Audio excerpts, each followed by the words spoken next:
믿음이란 제목으로 하나님의 말씀 증거하겠습니다. 흔히 말하기를 약방의 감초라는 말을 합니다. 어떤 질병이든지 그 약 하나로 치료할 수 있다 그러면 굉장히 유용할 겁니다. 감기 걸려도 이 약 하나 먹으면 되고, 또 무슨 폐렴이 걸렸다 걱정할 것 없이 이 약 하나만 먹으면 되고, 또 코로나 확진되었다 걱정할 것 없이 이 약 하나 먹어서 해결된다 그러면 매우 유용한 것이고, 또 바꿔 말하면 그 약은 말 그대로 약방의 감초와 같아서 아주 좋은 효능을 가지고 있다라고도 말할 수 있겠습니다. 육체의 질병을 살리기 위해서는 필요한 약을 우리가 복용해야 하는 것처럼 우리의 관심은 우리 영혼에 있습니다. 우리 육체가 병에 걸리지 않고 강건해야 되는 것만큼이나 우리 영혼도 시들시들해지는 거 말고 강건하게 서서 이 모든 세상의 시험을 이겨내며 모든 죄의 미혹을 물리칠 수 있는 그런 능력 있는 영혼이 되어야 되겠는데, 이 약해 빠진 우리 영혼들을 다시 일으켜 세기 위한 그런 좋은 약이 있다 그러면 아주 좋을 것 같습니다. 물질적인 시험이 빠졌어도 이 약 하나면 해결이 되고, 관계 속에서 시험을 당했어도 이 약 하나면 해결이 되는 그런 약이 하나 있긴 있는데, 그것이 곧 성도의 믿음이라는 겁니다.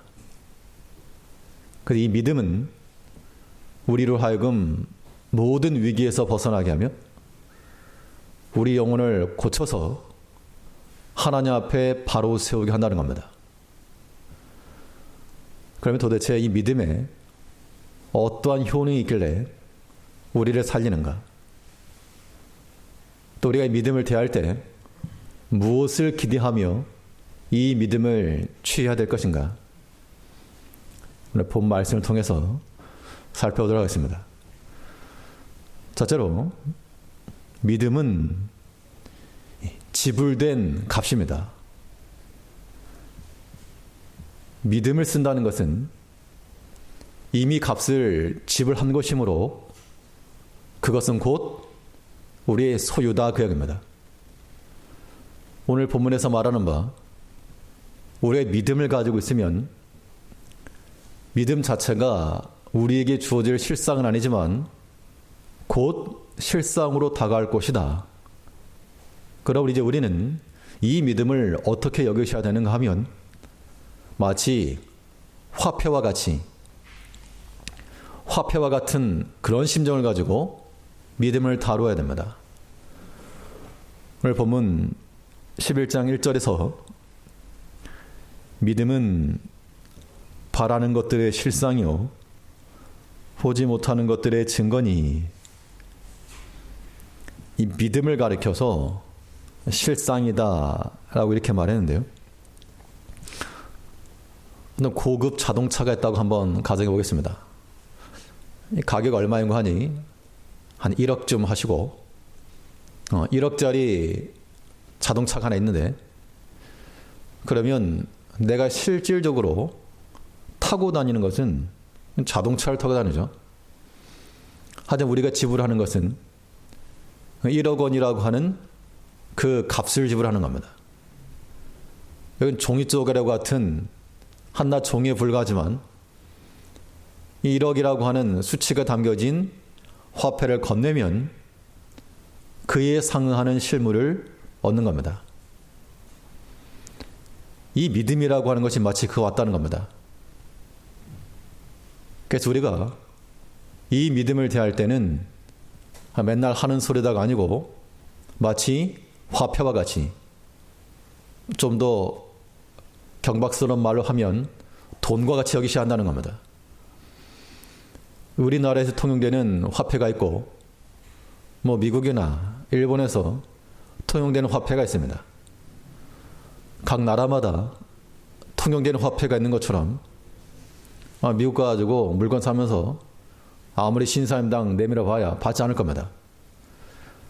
하나님 나라에서 화폐는 바로 믿음이 돼서 이게 얼마짜리인가, 몇 믿음을 제공했는가, 이걸 우리가 생각하셔야죠. 그래서 우리는 이 믿음으로 산다 할 때 오늘 하루도 믿음으로 살아라. 오늘 얼마나 벌었느냐, 믿음으로 얼마를 벌었냐, 얼마 믿음 벌었느냐, 이런 마인드가 우리 가운데 필요합니다. 이 믿음이라고 하는 것은 이미 지불된 값이기 때문에 그것은 곧 우리의 소유가 될 것을 말하고 있고, 또 이 믿음 안에서, 값이 치러진 믿음 안에서 또 하나님 역사가 이루어지는 겁니다. 그래서 하나님의 역사라고 하는 것은 이 믿음 안에서 이루어진다 그랬죠. 데살로니가전서 2장 13절에서는 이 말씀이 또한 너희 믿는 자 속에서 역사하느니라. 믿음 안에서 역사함이 일어난다. 이 역사함이라고 하는 것은 말 그 실상이에요, 실상. 이 실상이 역사함이라고 하는 것도 이미 지불된 믿음에서부터, 우리가 지불한 그 믿음에서부터 이루어진다는 겁니다. 결국 믿음이 있으면 하나님 나라에서 정상적으로 통용되는 것이고, 믿음 없으면 이거는 이제 범죄 취급받는 겁니다. 무전 취식이라고 하면 돈도 안 내고 식당 가서 밥 먹으면 그거 처벌받죠. 잡혀갑니다. 무전 취식이 유죄라면 무신 취식도 유죄입니다. 믿음 없이 얻으려 하고 믿음 없이 이루려 하는 것, 그 믿음입니다. 그 죄입니다. 성경 말하기를 믿음으로 하지 않는 모든 것이 죄라. 하나님 앞에서는 믿음 위의 것은 가치도 없고 통용되지도 않는다 그 얘기입니다. 예전에는 이 화폐 대용으로서 조개 껍데기 같은 게 쓰였다 그러죠. 그렇다고 오늘날 조개 껍데기 주고 뭘 얻으려고 그러면 그걸 받아들일 사람이 없습니다. 다 집어쳐라. 이니까 조개 껍데기 필요 없다. 하나님께서 우리가 행하는 모든 것들 중에 유일하게 관심 가지시는 것은 우리 성도의 믿음이라 그랬습니다. 그러므로 우리가 이 믿음 안에서 하나님께서는 우리가 지불한 믿음을 통해서 역사하신다 라고 하는 것을 알고 모든 일에 믿음을 가지고 나가야 되겠습니다. 예수님께서 친히 약속하신 대로 우리가 믿음이 있고 그 안에 확신하면 그 믿음대로 이루어질 것을 약속하였습니다. 마태복음 9장 29절에서 이에 예수께서 저의 눈을 만지시며 가라사대 너희 믿음대로 되라 하신대. 믿음대로 되어라. 이게 무슨 꿈은 이루어진다 그러한 표가 아닙니다. 하나님에 대한 말씀을 믿고 그 능력을 믿는 것입니다. 그렇게 되기를 소원합니다 그 정도가 아니고 하나님께는 이 능력이 있습니다라고 하는 확고한 믿음이죠. 그렇게 될 거라고, 그렇게 될 것을 내가 안다, 그렇게 생각한다는 것과 내가 확신한다는 것은 별개의 문제입니다. 이 믿음이라고 하는 것, 이것은 마치 하나님 나라에 통용되는 화폐와 같으므로 값을 지불해야 됩니다. 하나님이 받으시는 것은 무엇을 받으십니까? 오직 믿음 받는다. 하나님에 대한 믿음.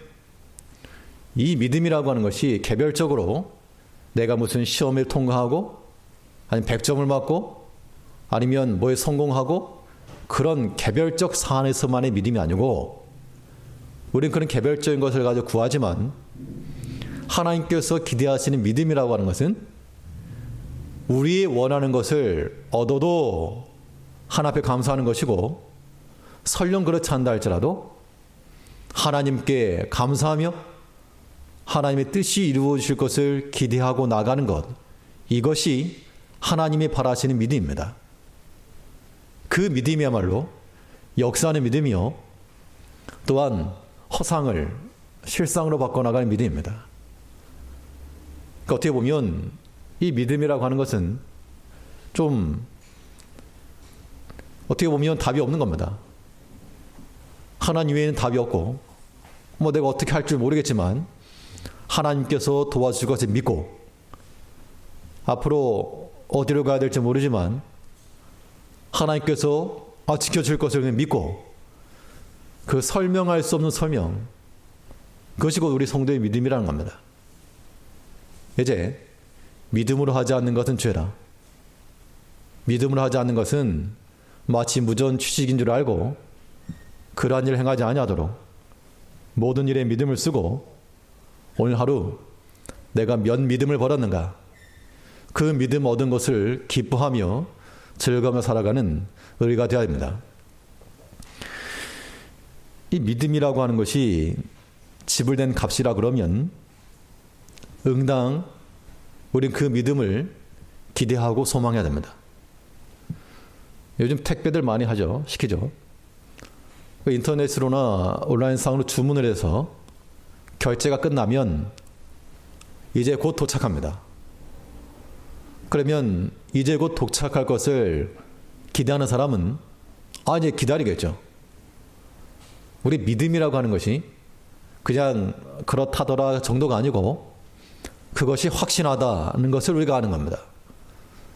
그러므로 믿음으로 나가는 자들은 하나님을 향한 기대와 소망을 가지고 나아갈 것을 말하고 있습니다. 이 믿음이라고 하는 것이 결국 하나님께서 자신의 일을 이루시는 수단입니다. 사람마다 일을 이루는 방법과 수단이 있는데, 하나님께서는 우리의 믿음을 통해서 일을 이루심으로, 이 믿음으로 행한다는 것은 하나님의 뜻을 실현시키는 그런 과정이죠. 비록 우리가 사람이 일을 행할지라도 하나님께서 우리를 통해서 역사하심으로 우리가 믿음을 행하고 난 다음에 하나님을 기대할 이유는 이제 사람이 할 일은 끝났기 때문입니다. 믿음으로 하는 것까지가 우리가 할 일이요, 그 다음은 하나님께로 공이 넘어갔으니까 그 다음 하나님께서 알아서 하실 것이라 하면서 기대하는 마음, 그 기다리는 마음, 그 소망의 마음이 또한 우리 믿음 안에 포함되어 한다는 겁니다. 우리 본문 1절 다시 보시면, 믿음은 바라는 것들의 실상이요 보지 못하는 것들의 증거니, 바라는 것들의 실상이라. 바라는 것, 아직 이루어지지 않았으나 이루어지지 않은 것을 기대하고 기다린다는 겁니다. 즉 소망 중에 기다리는 자들에게 실상이 될 것이라. 그러니까 이 바라는 것이라고 하는 말을 소망이라는 말로 바꾸면 이 믿음과 소망이 서로 연결되어 있는 겁니다. 믿음 안에서 소망하는 것이고 소망 중에 믿는 겁니다. 그런 자들에게 하나님께서는 실상으로 이루어 주실 것이라. 그러니까 믿고 소망하는 자들은 무엇하라는 얘기입니까? 한 가지밖에 없죠. 기다려라. 그리스도 안에서 인내하라. 참음으로 기다릴지니라. 로마서 8장 25절에서는 만일 우리가 보이지 않는 것을 바라면 참음으로 기다릴지니라. 그러니까 하나님 앞에서 믿음에 근거한 소망 있는 자들은 인내하면서 기다린다는 겁니다. 믿음이 바탕이 되지 않는 소망은 사람의 기대치이기 때문에, 그러니까 사람의 기대만을 가지고서는 인내하는 것이 쉽지 않습니다. 그러나 우리가 하나님을 믿는 그 굳은 신뢰 속에서, 이 신뢰라고 하는 건 어떻게 나오겠습니까? 사람의 관계에서도 누구의 말을 믿고 안 믿고는 그 사람과의 관계 속에서 나오는 겁니다. 그 경험이 그 믿음을 증거해 주는 것이죠.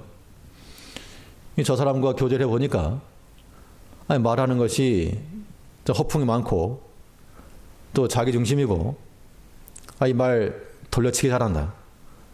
그런 사람에게는 우리 믿음을 줄 수가 없는 겁니다. 신뢰가 안 가죠. 그런데 교제해보니 사람이 입이 무겁고 신의를 지키며 때로 자기에게 손해가 나더라도 그 약속을 이룬다 그러면 신뢰할 수 있는 겁니다. 우리가 하나님을 신뢰하는 것도 마찬가지로 우리의 경험 속에 나오는 겁니다. 그 때문에 이 믿음의 경험들이 우리를 하여금 더 큰 믿음을 기대하게 만드는 겁니다. 그래서 예수님께서 말씀하신 대로 있는 자는 더 받아 풍족하게 되고 없는 자들은 있는 것도 빼앗긴다 그랬습니다. 이제 우리가 하나님을 믿고 소망하려면 우리 지난날의 경험들을 떠올리셔야 됩니다. 나를 어떻게 도우셨는가? 나를 어떻게 역사해 주셨는가? 어떻게 지켜주셨는가? 그것들이 마음속에 확고해서 우리 지난날에 하나님의 그 은혜의 주머니에 대해서 꺼내보고 더 큰 믿음과 신뢰를 보낼 때 그때 우리는 인내함으로 기다릴 수 있다는 겁니다. 도저히 해결할 수 없는 그런 문제 앞에서라도 하나님께서 이루실 것을 믿는 백성들은 하나님의 구원 앞에 기다리는 겁니다. 이 출애굽 백성들이 홍해 앞에 섰을 때 그들이 무슨 배를 만든 것도 아니요 각자 헤엄쳐서 도한 것도 아니라 하나님의 구원하심을 그냥 기다린 거였습니다. 또 그렇게 하라고 명을 했죠. 출애굽기 14장 3절에서 너희는 두려워 말고 가만히 서서 여호와께서 너희를 위하여 행하시는 구원을 보라. 그 믿음 가지고 하나님께서 너희를 구원하시는 그 구원을 보아라. 그러니까 이 백성들이 할 일은 홍해까지 나아가는 것, 믿고 나아가는 것, 그것이 그들이 할 일이었고 그 다음은 하나님이 하실 일이었다는 겁니다. 사람이 능력이 있으면 참 나는 할 수 없는 일이라도 해내는 사람들이 있습니다. 참 능력이 있다 그렇게 말하는데 사람과는 비교할 수 없는 능력이 하나님께 있으므로 내가 감당할 수 없는 그 일이라도 우리가 하나님께 맡기면 하나님께서 이루시고 이런 삶의 패턴이 우리 가운데 필요하다는 겁니다. 그러니까 하나님께서 우리를 사랑하셔서 어려운 길을 주지 않고 쉬운 길을 주셨다 그렇게 판단하셔야 되겠습니다. 만약 하나님께서 우리에게 너희 살아가면서 필요한 먹을 것과 마실 거 다 네 손으로 준비해라. 내 능력과 실력으로 인맥을 총동원해서 살 길 찾아라. 그랬다 그러면 우리는 아마 아사했을지도 모를 일입니다. 그런데 하나님께서 참으로 다행스럽게 너희는 나를 믿고 그 말씀을 신뢰하며 순종하는 자가 되라. 그리하면 하나님 은혜를 충분히 내려주겠다. 얼마나 편리한 겁니까? 우리 쉬운 길을 놔두고 이 멀리 일부러 돌아가는 어리석음에서부터 벗어나야 되겠습니다. 이 믿음이라고 하는 것은 우리에게 마치 지불된 값과 같아서 하나님 나라에서 그 나라의 백성으로 살려면 믿음을 지불해야 됩니다. 그 믿음 안에서 우리가 기대감을 가지고 소망을 품고 하나님의 능력을 기다릴 때 하나님께서는 실상으로서 우리에게 줄 겁니다. 그 실상이라고 하는 것이 내가 기대한 것이냐, 내가 생각한 것과 똑같은가? 그렇지 않을 수 있습니다. 내가 원하는 것과는 때로는 정반대의 것일지라도 하나님께서 충분히 우리에게 필요한 것과 유익한 것을 주신다. 그런 생각을 하셔야 됩니다. 아무튼 믿음으로 생각하면 버릴 게 없는 겁니다. 이 코로나 시대에 이게 비대면으로 가정에서 예배 드리고 하시는 분들이 계십니다. 몇몇 얘기를 들어본 결과 공통적으로 나오는 말이, 전에는 모여서 예배 드릴 때는 이 피곤하면 졸기도 하고 뭐 그랬는데 이제 하니까 직접 말한 것 같아가지고 졸리지 않는다. 저는 성도님들 안 보여가지고 좀 깝깝한데 아무튼 저는 매일 보이니까 아무튼 그런 측면에서 좋은 점도 있다. 그렇게 말씀하셔서 한편은 다행이다. 그런 생각이 들었습니다. 우리가 함께 모여서 하지 못하는 아쉬움이 있지만 믿음으로 생각하시자고요. 이것도 하나의 연단의 과정이요. 하나님께서 우리에게 광야 주신 줄 알고 그 백성들의 광야 40년 돌리면서 하나님께 순종 하나하나 하나님의 사람이 하나님을 기대하는가 안 하는가 그걸 보신 겁니다. 도리어 그전보다 더 많은 분들이 새벽에 함께 일어나고 또 함께 성도들이 모이는 걸 보면서 또 위로받고 감사하는 분들도 계십니다. 이제 우리가 모든 것을 믿음으로 생각을 하고 믿음으로 판단하여 하나님께서 이루실 그 일들을 우리가 다 실상으로 받아야겠습니다. 내가 원하는 것이 일이었으면 하나님께서는 100으로라도 주실 하나님이시므로 하나님께서 우리에게 가져다 주실 그 실상을 기대하며 믿음으로 나아가는 우리 성도님들 되시기 바랍니다. 둘째로, 믿음에는 어떠한 효능이 있는가? 믿음은 결정적 증거가 되는 겁니다. 우리 신앙인의 삶에서 결정적 증거가 이 믿음에 있으므로 우리 성도들은 믿음의 논리를 가지고 살아가야 되겠습니다. 믿음의 논리라고 하는 것이 무엇인가?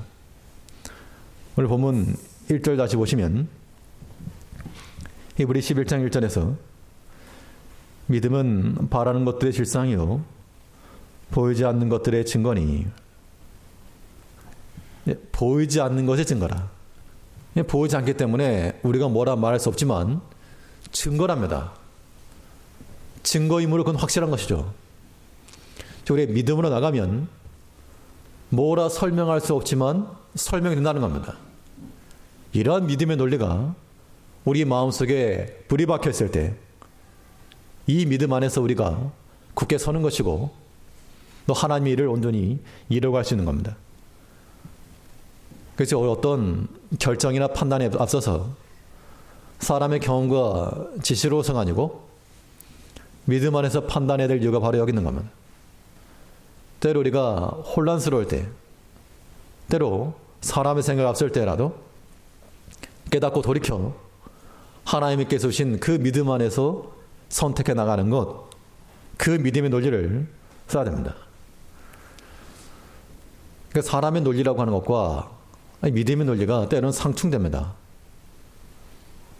인간적 경험이라고 하는 것이 하나님 말씀이라도 이겨먹으려고 그러면 거기는 문제가 발생할 것이고, 우리가 돌이켜 하나님 말씀 앞에 우리 생각 내려놓으면 이제 거기에 살 길이 열리는 겁니다.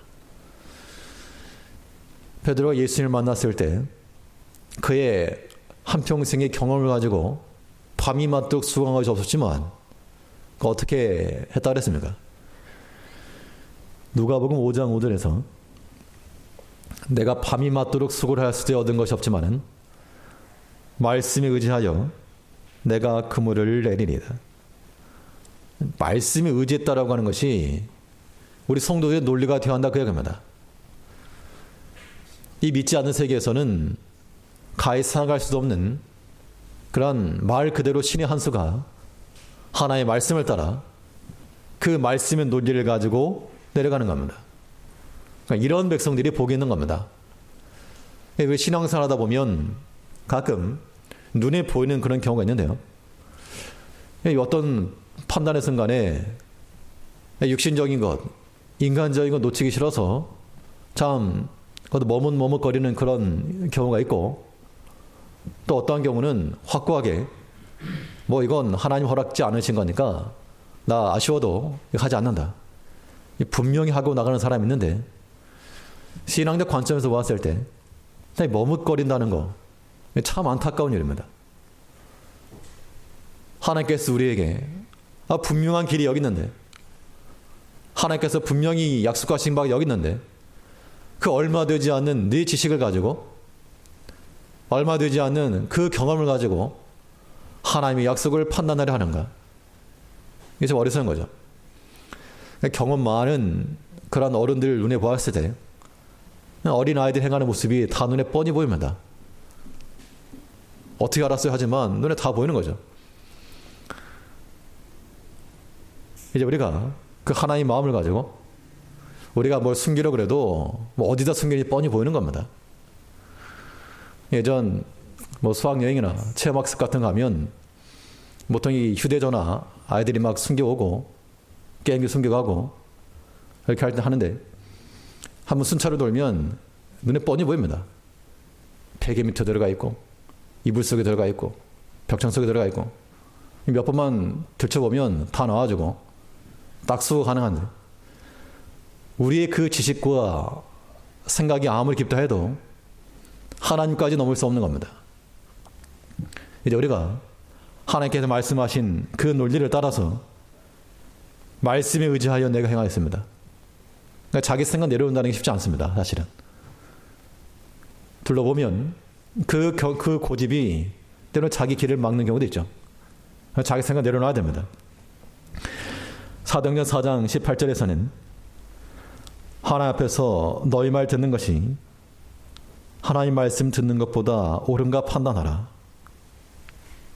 그러니까 행동의 근거로서 사람의 말 듣는 것보다 하나님 말씀 듣는 것이 더 중요하다, 이 말을 하고 있는 겁니다. 이제 우리가 이 사도의 질문이 우리의 모든 선택의 순간마다 우리 귓가에 들려서 사람의 말 듣는 것과 하나님의 말씀 듣는 것, 어느 것이 더 중요한가, 옳은가 판단하라.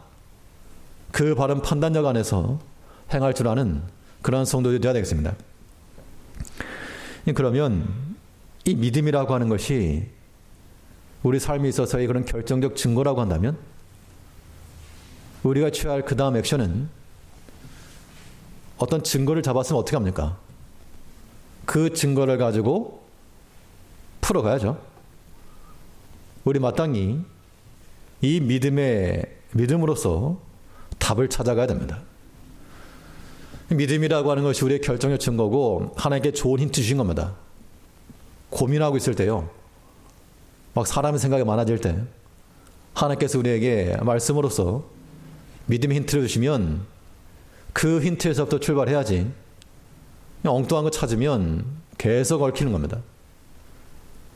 반대로 믿음 안에서 답을 찾으려고 하는 백성들은 반드시 답을 찾게 되어 있고 그 안에 믿음 안에서의 평안과 형통함을 먹게 되는 겁니다. 사무엘상에 보면 한나의 기도가 나옵니다. 한나가 처음 기도할 때는 마음이 괴롭고 슬퍼서 통곡하면서 기도했다 그랬습니다. 사무엘상 1장 10절을 보니까 한나가 마음이 괴로워서 여호와께 기도하고 통곡하며, 하나 앞에서 마음이 괴롭고 통곡하며 기도했다. 이 그 말인즉슨 그 상황 가운데서 어찌할 바를 알지 못하고 답이 없고 괴롭다 그 이야기입니다. 그런데 하나님의 그 말씀 안에서 엘리 제사장을 통해 주신 그 말씀 안에서 평안함을 얻고 난 후에 답을 찾은 겁니다. 그래서 그 다음에 기도할 때는 사무엘상 2장 1절에서 한나가 기도하여 가로되 내 마음이 여호와를 인하여 즐거워하며, 그 앞에서는 자식 없는 것 때문에 마음이 괴롭고 슬프고 통곡하며 나는 마음이 슬픈 여자라 그렇게 했는데, 이번에 기도에서는 아들 낳아서 기분이 좋아서가 아니고요, 그 아들 젖된 후에 하나님의 성전에 떼어놓으러 가면서 한 기도입니다. 그럼 결과적으로는 앞에서나 뒤에서나 똑같이 자식이 없는 건 매한가지죠.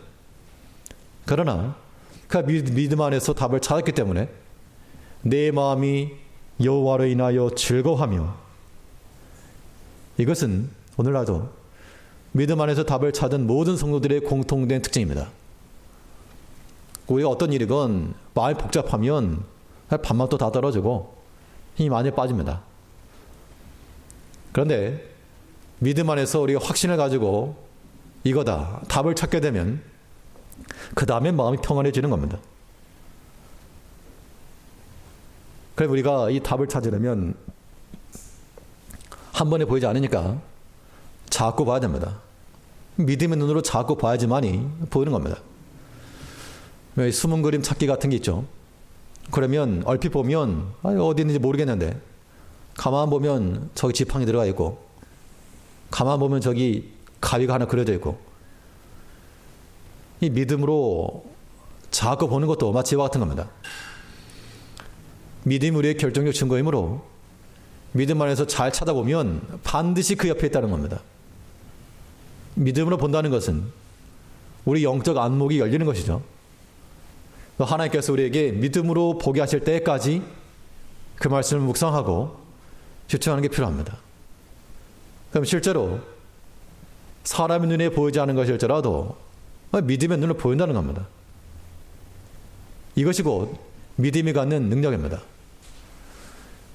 열왕기에 보면 열왕기하 6장 16절 17절에 보니까요, 대답하되 두려워하지 말라. 우리와 함께한 자가 저와 함께한 자보다 많으니라 하고 기도하여 가로되 여호와여 원컨대 저의 눈을 열어서 보게 하옵소서 하니, 이 아람 군대들이 자기를 진치고 있는 걸 보고 그 사원이 두려워하는 마음으로 큰일 났습니다. 그렇게 말하니까 하나님 선지자의 하는 말이 두려워하지 말아라. 저들을 둘러싸고 있는 불말과 불병거가 있다 하면서 저의 눈을 열어 보게 하옵소서 하니, 눈이 다쳤을 때는 보이지 않았는데 눈을 뜨니까 보였다. 이 말은 무슨 말입니까? 처음부터 거기 있었는데 내가 못 봤다, 그 이야기입니다. 하나님께서 우리 삶 가운데서 지금도 여전히 계시는데, 우리 곁에 계시고 우리의 보호자가 되시고 우리에게 은혜를 주시는 하나님이 지금도 우리 가운데 계시는데 우리 눈이 다쳐서 보지 못한다는 겁니다. 그러니까 두려워하는 것이고 염려하는 것이고 우리 마음의 평안이 다 사라지는 겁니다. 어떤 형편이든지 사람이 누가 대신해 줄 수 없는 그런 아픔과 고통이 있을지라도 하나님 안에서 이 평안과 안식이 없으면 그건 누구의 문제입니까? 본인의 문제입니다. 본인의 문제. 하나님이 내 곁에 계셔서 여전히 나를 지키시고 보호하시는데 그 은혜 하나님을 보지 못하면 계속 슬픈 겁니다. 사무엘상 1장에서 한나의 기도가 나는 마음이 슬픈 여자라. 그리고 계속 슬프다 그러면 어떻게 살겠습니까? 하나님의 약속을 믿고 다시는 수색이 없으니라.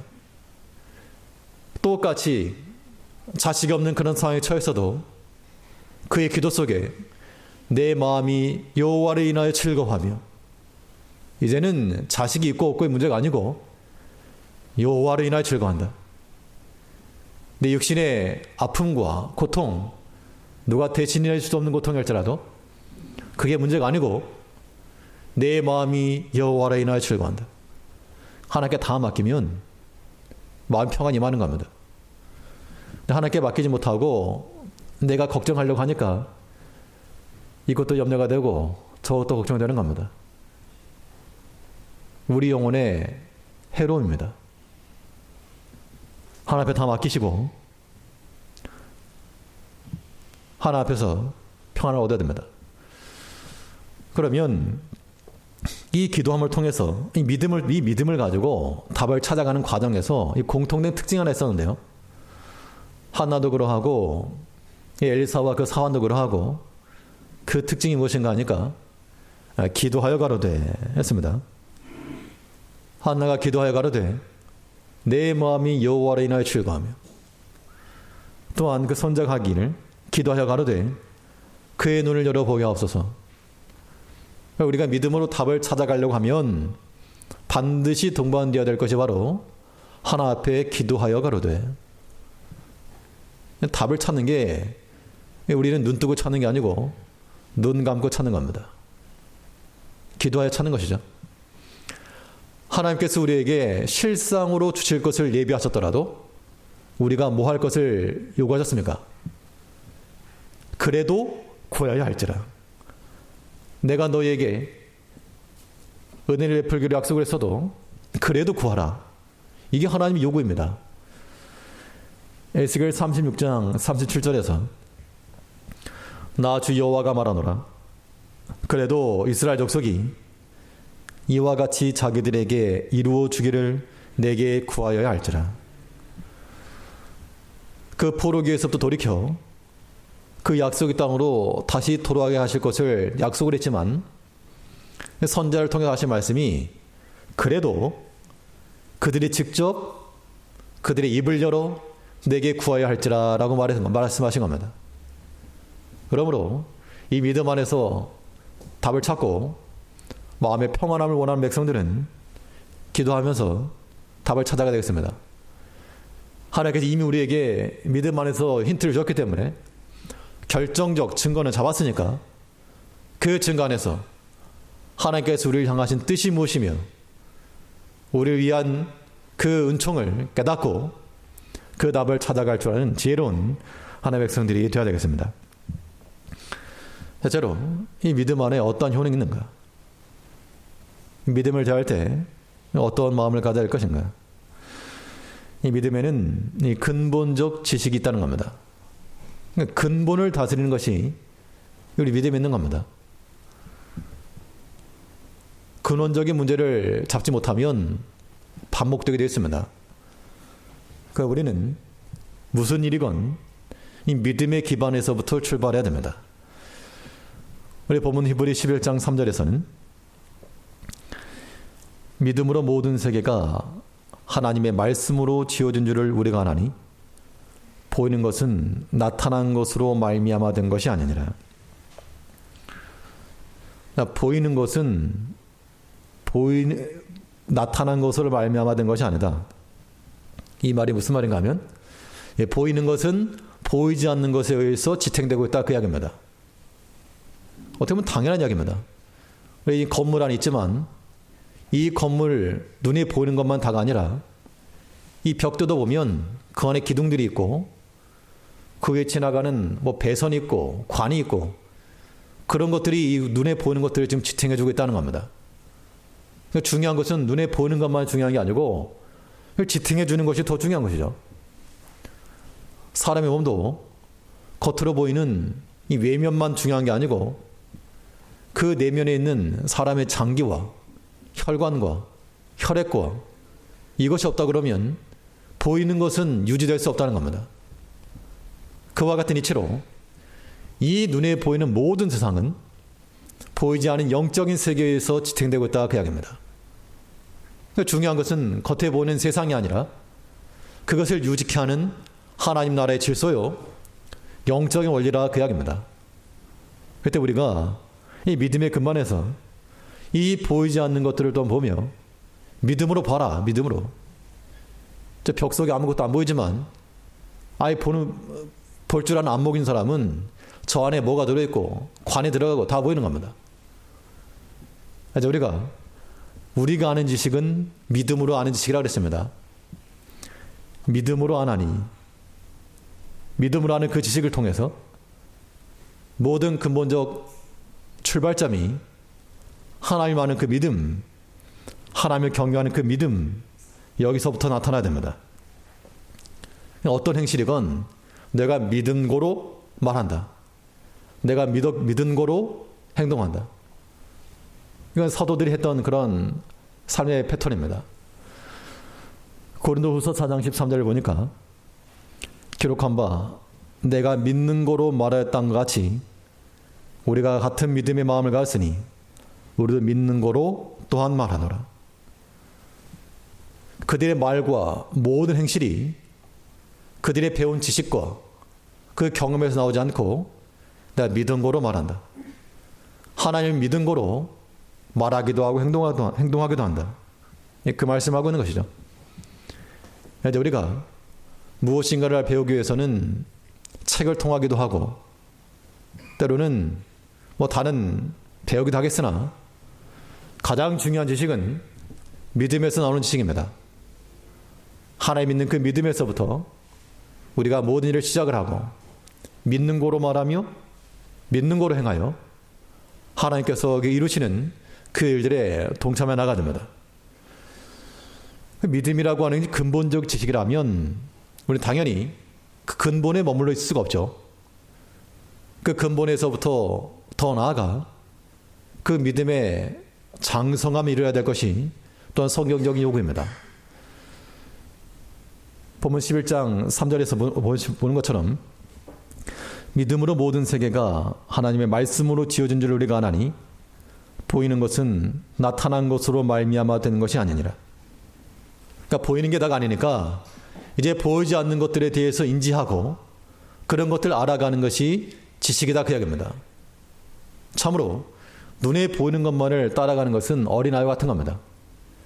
이제 우리가 믿음으로 추론을 하고 믿음으로 판단을 하며 그 보이지 않는 영적 질서를 따라 행할 줄 아는 그런 지식이 우리 장성한 자들이 필요한 겁니다.